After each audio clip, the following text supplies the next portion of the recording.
안녕하세요. 김성길 목사와 함께하는 사람 이야기 제2단원의 G7 과정입니다.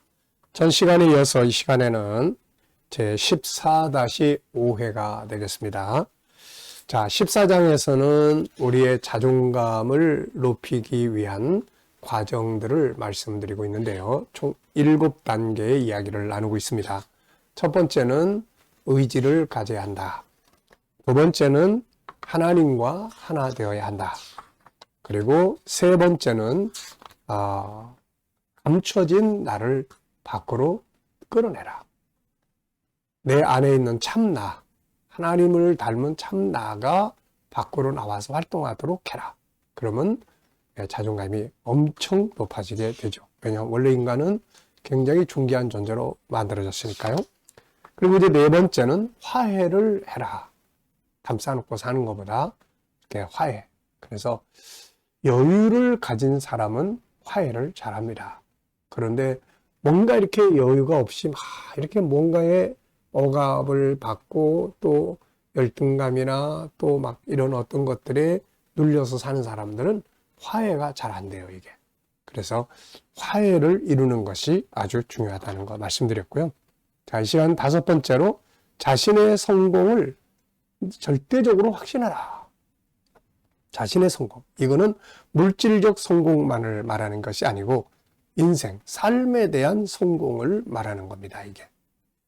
자, 이게 참 어떻게 보면은 좀 자만한 것 같이 느껴질 수도 있지만, 그러나 이 내용을 우리가 쭉 이제 이해하고 보면은 이게 틀린 말이 아니라 이게 맞는 거거든요. 하나님 안에 있는데, 그리스도 안에 있는 사람, 또 자기의 참 모습을 가지고 사는 사람들은 이렇게 실패라는 게 없어요.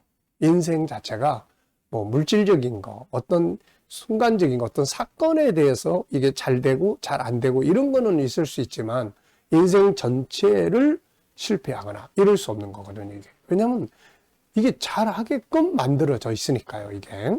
네. 자, 진정한 자존감을 가진 사람들은 자신의 삶의 진정한 승리를 늘 확신하고 삽니다. 잘 될 거야. 걱정하지 마. 또 하나님 안에서 사는 사람들은 합력해서 선을 이룰 거야. 하나님이 역사하시니까. 그리고 이게 이 사건 자체가 좀 잘 안 돼도 이걸 통해서 좋은 경험을 얻을 수 있게 되고 더 발전된 모습으로 나아갈 수 있는 길이기 때문에 이건 결코 실패가 아니야. 항상 이제 이런 자세를 갖는 거죠, 이게. 자존감이 낮은 사람들은 자신의 실패할 것을 염려하고 근심하고 불안해하죠, 이게. 자존감이 강한 사람들은 어떤 사건 하나를 실패해도 낙심하지 않고 그것을 과정으로 삼습니다. 그들은 항상 인생의 승리를 확신하고 살죠. 성공하는 사람은 실패를 실패라고 말하지 않고 과정이라고 하고 실패자는 그것을 실패라고 말하고 두 번 다시 하려고 하지를 않습니다. 자, 다음의 말씀들은 우리의 승리를 더욱더 확신하게 해주는 거죠. 자, 1번입니다. 성경은 하나님의 자녀들의 궁극적인 승리를 알려줍니다.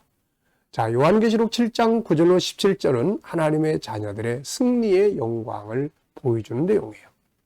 그리스도 안에 있는 자들은 마지막이 절대로 실패로 끝나는 게 아니거든요. 하나님의 나라에서 우리의 영광을 누리게 되는데 이걸 어떻게 실패라고 할 수 있습니까? 자, 이렇게 하나님의 자녀들이 궁극적으로 하나님 나라의 영광과 기업을 얻게 되는 것을 성경은 보여줘요. 계시록 7장 9절로 17절 또 21장 22장 세상 것들과는 비교할 수 없는 영광의 기업들을 누리게 된다는 말이죠. 성도들은 최후의 승리자가 됩니다. 따라서 세상은 모두 과정이지 진정한 목적지가 아니에요. 그러기에 그리스도 안에 있는 자들은 실패라는 건 없습니다. 단지 과정이 있을 뿐이죠. 그리고 하나님의 말씀은 하나님의 자녀된 성도들의 승리를 항상 선언합니다. 로마서 8장 28절을 보면 우리가 알거니와 하나님을 사랑하는 자, 곧 그의 뜻대로 부르심을 입은 자들에게는 모든 것이 합력하여 선을 이루느니라. 모든 것이 합력하여 결과는 선으로, 승리로 끝나게 된다는 거죠. 참 이건 진리의 말씀이에요. 인생을 이렇게 쭉 살아오다 보면은 정말로 이 말씀은 맞습니다. 어떤 일이 됐든 뭐 과정에 문제가 있을 수 있고 그렇지만 결국 그걸 통해서 그 다음 단계로 가면은 유익하게 되는 자, 이게 실패도 유익하게 되고 그런 거죠, 이게. 자, 요한복음 16장 33절을 보면은 이것을 너희에게 이르는 것은 너희로 내 안에서 평안을 누리게 하려 함이라. 세상에서는 너희가 환난을 당하나 담대하라. 내가 세상을 이기었노라. 예수님께서 승리하셨고 그를 따르는 제자들, 그를 따르는 성도들도 승리하게 된다는 사실을 증거해 주시고 있는 겁니다. 우리는 이런 말씀들을 항상 확신하고 살아야 돼요. 지금 막 복잡해도 아니야, 결과는 잘 될 거야. 빌립보 4장 13절에도 내게 능력 주시는 자 안에서 내가 모든 일을 할 수 있느니라.